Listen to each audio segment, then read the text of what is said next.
Magandang araw po sa inyo, Sir Bon, at sa lahat ng mga kadayo. Itago na lang ninyo kung Anton.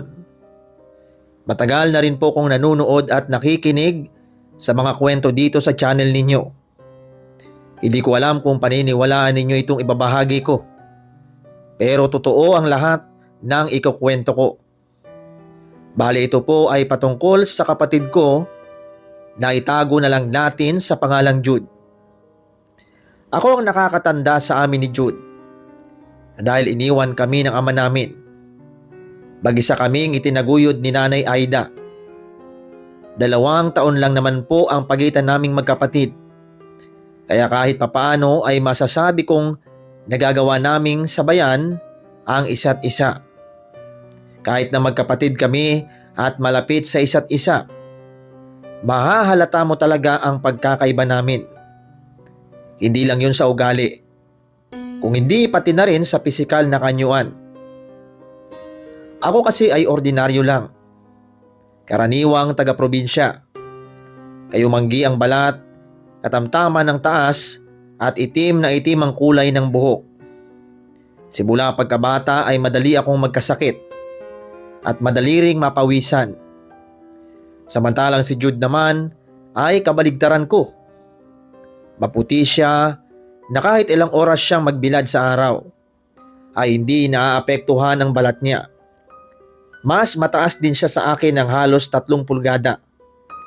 Isa pang bagay na ipinagtataka ko ay parang hindi siya tumatanda.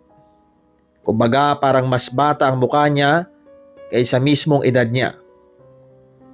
Kahit na marami ang nagsasabing maswerte siya, hindi pa rin namin noon may pagkakaila ni nanay na mayroong kakaiba sa kanya. Palibhasa kasi, may kakaibang takot siya sa asin. At kahit anong pagkain na maalat, ayaw rin niya ng sobrang ingay. Lalo na kapag kalansingan ng mga metal. Isang beses nga noong bata pa kami, pinilit siya ni nanay na kumain ng itlog na naididildil sa konting asin. Isang subo lang niya noon at napahiyaw siya agad. Nabahala rin kami agad noon ni nanay nang biglang nasunog ang bibig niya. Agad namang binigyan ni nanay ng pangunang lunas. Grabe ang pagtataka ko noon, Sir Bon. Lalo na nang makita kong namumula na ang mukha ni Jude. Panay ang naging tanong ni nanay noon sa kanya kung ano ang nangyari at kung bakit nalapnos ang bibig niya. Dahil hindi naman alam ng kapatid ko kung ano talaga ang nangyayari sa kanya. Sinabi na lang niyang sobrang init ng asin nang dumampi sa bibig niya. Dahil sa nangyaring yon, naging maingat na si nanay. Hindi na niya binibigyan ng pagkaing may asin si Jude. Isa pang napansin ko noon sa nakababata kong kapatid ay parang umiiwas siya sa mga salamin. Kapag tumititig siya roon ay segundo lang ang itinatagal. Kapag naman inuusisa ko siya patungkol doon, madalas ay sasabihin niya lang sa akin na ayaw lang niya makita ang refleksyon niya. Dahil parang nagbabago raw ang mukha niya. Hindi ko na lang pinansin ang sinasabi niyang yon. Dahil naisip kong baka nagiging malikot lang talaga ang imahinasyon niya. Ayon naman sa kapitbahay namin dati, ilang beses daw niyang nakita si Jude na nakatayo na mag-isa sa labas ng bahay namin at parang mayroong kinakausap kahit na wala naman siyang kaharap. May pagkakataon din daw na parang natatakot siya at animoy mayroong nanghihikayat sa kanya para umalis. Alam naman yun ni nanay pero nagtaka ako roon kasi parang baliwala lang sa kanya yun. Kapag naman inuusisa ko siya patungkol kay Jude, sinasabihan lang niya ako na bantayan ko na lang ang kapatid ko at huwag hahayaang makalayo sa bahay namin, lalo na kapag gabi na. Makalipas noon ng ilang taon, nanlumo kaming magkapatid nang biglaan ang panghihina ni nanay. Ang nakapagtataka lang noon ay wala naman siyang sakit. Pero parang unti-unti siyang nawawala ng lakas. Agad niya kaming tinawag ni Jude at nandoon na kami sa tabi niya. Inausap niya kami ng masinsinan. Sinabihan ako ni nanay na kahit anong mangyari ay huwag kong iiwan si Jude. Dagdag pa niya, kailangan daw ingatan ko ang kapatid ko dahil baka kung may ibang kukuha sa kanya. Hindi ko maintindihan kung ano ang ibig niyang sabihin noon. Noong akmang tatanungin ko na sana siya doon at nagsimula akong mabahala sa kanya. Kinabahan ako noon dahil hindi ko alam kung ano na ang mangyayari kay nanay. Ilang sandali pa, isang malakas na paghiyaw ang kumawala sa bibig ko nang tuluyan siyang nalagutan ng hininga. Halos malunod ang puso ko noon sa kakaiyak dahil wala na kaming nagawa para iligtas si nanay. Nasa ganoong kalagayan ako noon nang mapalingon ako kay Jude kasi sobrang tahimik niya. Nang mapatingin ako sa kanya, nakaramdam ako ng inis nang hindi man lang siya nagkaroon ng kahit anong emosyon. Blanko siyang nakatingin noon kay nanay na parang hindi siya nalulungkot sa pagkamatay nito. Gusto ko sana siyang awayin dahil doon. Pero natigilan nako at nakaramdam ng takot nang magsimula siyang magsalita. Ayon kay Jude, hindi raw totoong patay si nanay. Inusisa ko naman siya kung ano ang ibig niyang sabihin. At ayon sa nakababatang kapatid ko, sumama raw si nanay sa tatay niya. Lalo kong nagtaka noon, Sir Bon. Tinanong ko siya kung paano nangyari yon. Gayong nasa harapan namin ang ina namin at wala na siyang buhay. Dapat tingin lang si Jude noon sa labas ng bintana at nagpa siyang umalis sa tabi namin. Dahil sobra ang lungkot ko noong mga panahong yon, hindi ko na gaanong pinansin ang ginawang yon ng kapatid ko. Pinabuti ko na ring manghingi ng tulong sa mga kamag-anak namin para maasikaso ang bangkay ni nanay. Nang nakaburol na ang ina namin noon, naging madalas ang paglabas sa bahay ni Jude. Palagi siyang pumupunta sa gubat. At kapag tinatanong ko naman siya kung ano ang ginagawa niyo roon, sasabihin lang niya sa akin na nagpapahangin siya at gusto lang niyang mapag-isa. Ganoon ang ginawa ni Jude sa ilang araw na nakaburol si nanay. Dahil mas malapit naman siya sa ina namin, hinayaan na lang namin siya. Makalipas nga noon ng halos 2 linggo, tuluyan nang nailibing si nanay. Naiwan kaming dalawa ni Jude sa bahay na hanggang sa mga oras na yon ay nakakaramdam pa rin ng lungkot dahil sa pagkamatay ng nanay namin.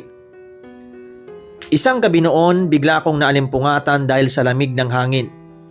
Pagkabangon ko ay nalaman kong nakalimutan ko palang isara ang bintana sa kwarto ko.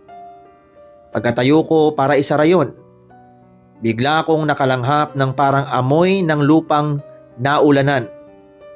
Nagtaka ko roon, pero minabuti kong wag na munang intindihin yon.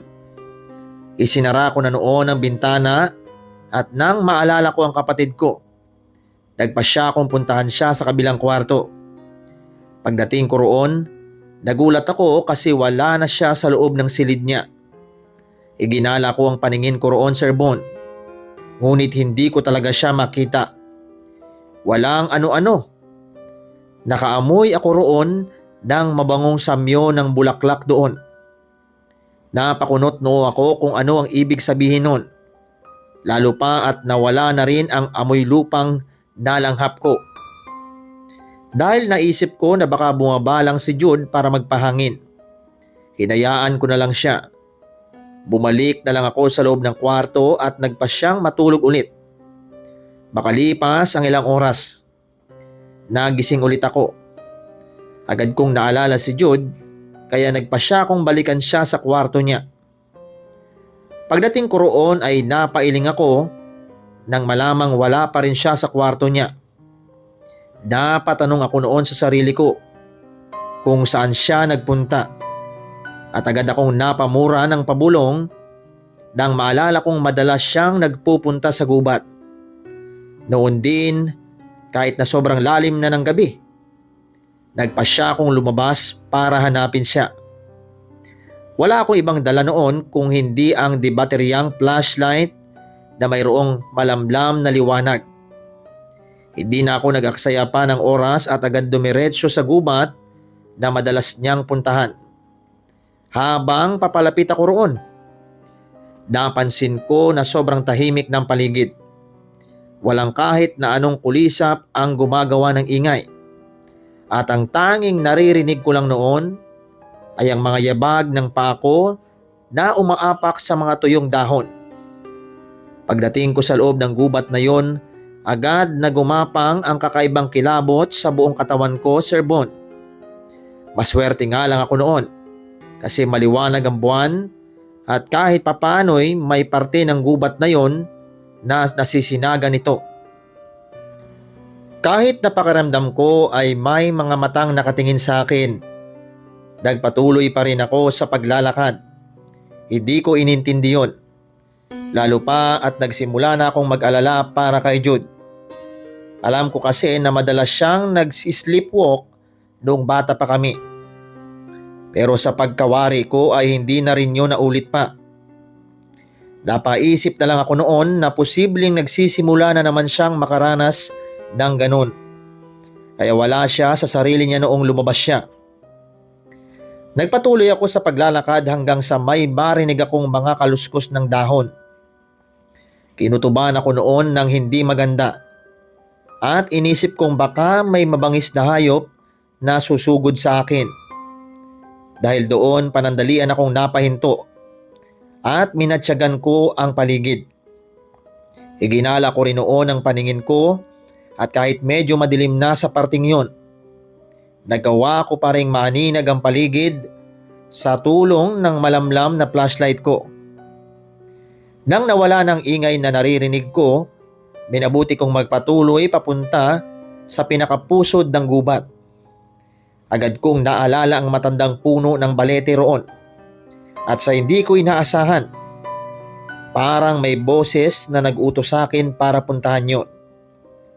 Kahit na hindi ako sigurado sa kung anumang maaabutan ko roon, nagpatuloy ako sa paghakbang papunta sa kinaroroonan ng matandang puno ng balete. Habang papalapit ako roon, parang mas nagiging malakas din ang boses na naririnig ko. Boses yun ng isang babae na parang mayroong kaugnayan sa akin. Nang makita ko na ang puno ay nandilat ang mga mata ko. Nang mapansin kong mayroong nakatayong tao roon. Humakbang pa ako ng ilang beses. At hindi ko inalis sa lalaking yon ang liwanag ng flashlight ko. Walang ano-ano. Tumayo ang mga balahibo sa bato ko. Nang makumpirma kong si Jude ngayon. Nakatayo siya ng paharap sa matandang puno at nakatingala na parang may kung anong hinihintay na bumaba mula roon. Ilang sandali pa, narinig ko siyang nagsalita. Pero wala naman akong nakitang kahit na sinong nakatayo sa harapan niya. Dahil natatamaan ng liwanag ng buwan ang pwesto niya, pinatay ko na muna ang flashlight ko. Nadagdagan ng kilabot na naramdaman ko ng mga oras na yon, Sir Bon. Pero nag-alangan akong lapitan ang nakababata kong kapatid. Para mas maging klaro sa pandinig ko ang kung anumang sinasabi niya. Mas lumapit pa ako sa kanya. Nagtago na lang ako sa likod ng isang puno roon para hindi ako makita kung sakali man na may iba nga siyang kausap roon. Walang ano-ano, may nakita kong dalawang malabong figurang nasa tapatan niya. Noong una inakala ko na baka namamalikmata lang ako noon. Pero nang kusutin ko ng ilang beses ang mga mata ko, napagtanto ko na hindi guni-guni ang mga yon. Nandilat pa ang mga mata ko nang tawagin ni Jude ang dalawa bilang nanay at tatay. Sa hindi ko malamang rason parang nagkaroon ako ng kutob na simulat sa pulnga ay mayroong kakaiba talaga sa kapatid ko. Nang mas lumapit pa ang dalawa sa kanya, Naging klaro sa paningin ko ang anyo nila. Napalunok ako ng laway ko at halos hindi ako makapaniwala nang makita ko si nanay na may kasamang isang lalaki na hindi ko alam kung sino. Sobrang puti nun at may katangkaran din siya. Napansin ko rin na parang iba ang kulay ng mga mata niya. Nagpatuloy sila sa pagkukwentuhan at nang sinabi ng lalaki na malapit na nilang kunin si Jude, nagsimula akong mabahala para sa kanya. Nang maalala ko ang sinabi ni nanay na kailangan kong ingatan ng kapatid ko sa kung sino mang magkakaroon ng interes para kunin siya. Nagpasya na akong lumapit sa kanya. Wala akong naging pakialam kung ano ang gagawin ng lalaking yon sa akin. Hindi rin naman ako sigurado noon kung talagang si nanay ang kasama niya ng mga sandaling yon. Nang nakailang hakbang na ako, napalingon sa akin ang dalawang kaharap ni Jude. Napangiti lang sila ng bahagya sa akin. At sa isang pagkisap ng mga mata ko noon, ay bigla silang nawala sa paningin ko. Nang ilawan ko gamit ang flashlight ang buong paligid, ay hindi ko na sila natagpuan pa. Mas nilakihan ko noon ang pag-akbang ko hanggang sa makarating ako sa likuran ni Jude. Ilang beses ko siyang tinawag, pero wala siyang naging reaksyon noon. Dahil doon pumunta ako sa harapan niya at doon ko napagtanto na tama ang naging hinala ko. Tulog siya ng mga oras na yon at kusa lang na gumalaw ang katawan niya para lumabas sa bahay saka pumunta sa nasabing gubat. Dahil patuloy pa rin niyang tinatawag ang pangalan ni nanay, nagpasya na akong kalabitin siya ng ilang beses hanggang sa tuluyan siyang nagising. Pagkadilat niya, nagsimula siyang humangos na parang galing siya sa pagtakbo ng ilang kilometro. Iginala ni Jude ang paningin niya sa paligid at nang makita niya akong nakatayo sa tapat niya habang hawak ang flashlight, napakunot noo siya. Tinanong niya ako kung ano ang ginagawa namin doon sa loob ng gubat. Kaya sinabi ko sa kanya na sinundan ko lang siya dahil lumabas siya nang hindi ko alam. Nakita ko ang takot sa mga mata niya ng mga oras na yon, Sir Bon. Kaya tinanong ko siya kung ano ang nangyari at kung bakit nakarating siya roon sa gubat. Hindi naman nagdalawang isip si Jude na ikwento sa akin ang nangyari. Ayon sa kanya, nasa kahimbingan siya ng pantulog niya nang may marinig siyang tumatawag sa kanya. Boses daw yun ng isang lalaki at pamilyar yun sa kanya. Sinundan daw niya yun hanggang sa makita niyang naghihintay sa kanya si nanay at ang isang lalaking kahawig daw ng itsura niya. Kahit daw na walang sinabi si nanay sa kanya noon, ramdam daw niya ang lukso ng dugo sa pagitan nila ng lalaking yon. Parang kusa rin daw niyang tinawag na tatay ang lalaki habang nag-uusap sila. Tinanong ko pa siya kung ano ang sinabi ng lalaking yun sa kanya. At tumindi ang pagkabahala ko nang malaman kong gustong kunin ng lalaking yon at ni nanay si Jude. Dahil sa takot ko, niyaya ko ang kapatid ko na umuwi na. Hindi na ako napalingon pa sa puno ng balete. Sa takot na baka kung may makita pa akong ibang nilalang doon. Sinabihan ko na rin ang nakababata kong kapatid na dumiretso lang sa paglalakad at kailangan naming makauwi sa bahay ng ligtas. Nang makauwi na kami ay pinatulog ko na ang kapatid ko. Ako naman nagpasyang magbantay sa paligid. Natakot kasi ako na baka may mga elementong biglang dumating at talagang kunin nila si Jude.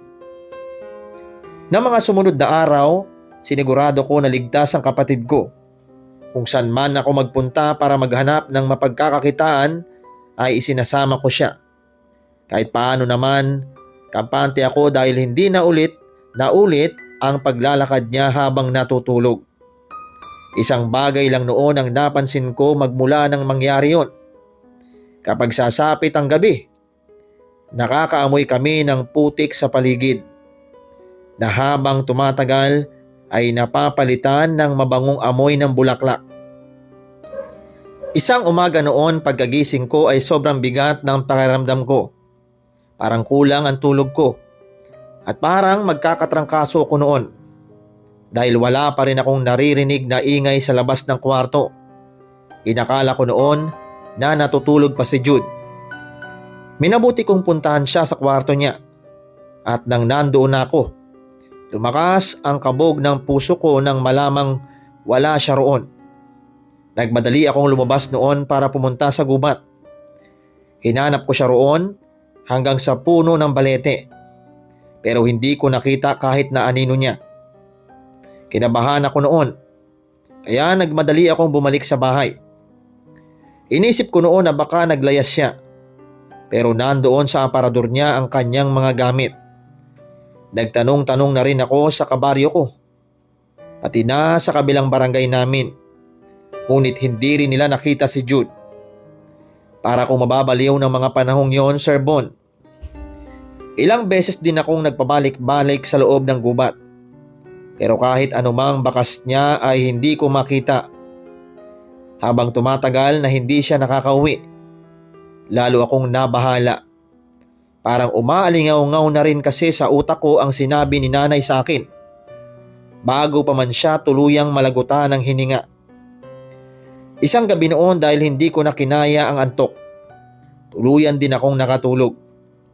Nasa kahimbingan na ako ng pagtulog ko nang bigla akong magising dahil sa isang hindi inaasahang panaginip. Sa panaginip ko nakita ko si Jude na naglalakad palayo sa akin habang naghihintay sa hindi kalayuan ang lalaki at si nanay. Nang makalapit na si Jude sa kanila, napalingon siya sa akin. Napangiti siya at agad ding kumaway sa akin noon. Parang nablangko ang utak ko noon, Sir Bon. Kaya nanatili lang akong nakatingin sa kanila. Bigla na lang bumigat noon ang puso ko nang unti-unti na silang nawala sa paningin ko. Nang mismong panahong yon, kahit na hindi ko alam kung anong posibleng mangyari sa akin, lumabas ako sa bahay. Nagmadali ako sa pagpunta sa gubat noon. Habang papalapit doon, pakiramdam ko ay sobrang bigat ng dibdib ko. Parang maiiyak ako habang iniisip ang kapatid ko na hanggang sa mga panahong yon ay di ko pa rin nakikita. Pagkapasok ko sa gubat ay parang naririnig ko ang boses niya. Nagmadali ako sa pagpunta sa puno ng balete kasi nagkaroon ako ng biglaang kutob noon na doon ko siya matatagpuan. Nanabik din akong makita si Jude lalo pa at ilang linggo ko na siyang hinahanap. Malayo pa lang ako noon sa balete. Ginala ko na ang paningin ko. Inilawan ko ng dala kong flashlight ang iba't ibang bahagi roon. Pero muli akong nakaramdam ng lungkot at pangungulila sa kapatid ko nang hindi ko siya nakita roon. Tinawag ko na siya ng ilang beses pero kahit anong palatandaan ng presensya na roon ay wala akong nakita. Mas lumapit pa ako sa puno ng balete at ganoon na lang ang gulat ko nang makita ko roon ang damit ni Jude. Kinuha ko yon at sinubukan ko pa siyang tawagin ulit. Ilang sandali pa, may napansin ako sa kanyang t-shirt. Amoy bulaklak yon. Panandalian akong natigilan noon dahil pamilyar sa akin ang amoy na yon.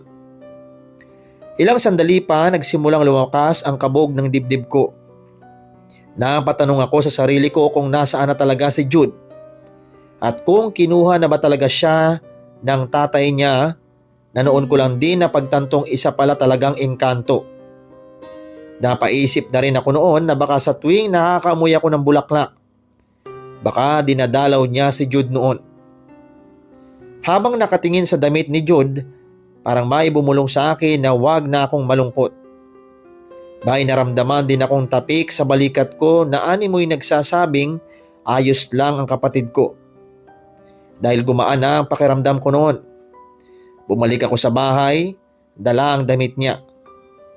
Buong gabi akong hindi nakatulog noon habang iniisip si Jude. Dahil hindi ako sigurado sa kung ano talaga ang nangyari sa kanya. Hindi naalis sa akin ang pag-aalala. Magmula noon, unti-unti ko nang tinanggap na kinuha na si Jude ng kanyang ama. Alam ko rin na kung pagbabasihan ko ang minsan niyang sinabi sa akin, baka kung magkasama na nga silang tatlo roon ni nanay. Para makalimot noon, nagpa siya akong pumunta sa ibang tiyahin ko. Iniwan ko ang dati naming baryo para makapagsimula ng bagong buhay. Kalaunan, nagkaroon ako ng trabaho at sariling pamilya. Makaraan noon ang halos 10 taon. Napansin ko na parang nagiging maganda ang takbo ng pamumuhay namin. Kapag napapanaginipan ko rin si Jude o si nanay, kinabukasan noon ay nakakatanggap ako ng magandang balita. Sa ngayon ay malapit na akong magkaroon ng apo at sa kabutihang palad naman, hindi na kami nakaranas ng hirap ng buhay. Kahit paano ay nagpapasalamat pa rin ako kay nanay at kay Jude. Kasi alam ko na palagi nila akong binabantayan. Hindi ko man lubusang naintindihan dati ang totoong pagkatao ni Jude. Pero nang mawala siya at napapadalas ang pagpapakita niya sa panaginip ko, doon ko napagtanto na mayroon nga siyang dugong engkanto. Hindi ko na rin kasi narinig ang paliwanag ni nanay roon dahil sa agaran niyang pagkamatay dati. Hanggang dito na lamang ang ating kwentong kababalaghan. Sana po ay nagustuhan nyo. Hanggang sa susunod na kwento, mga kadayo.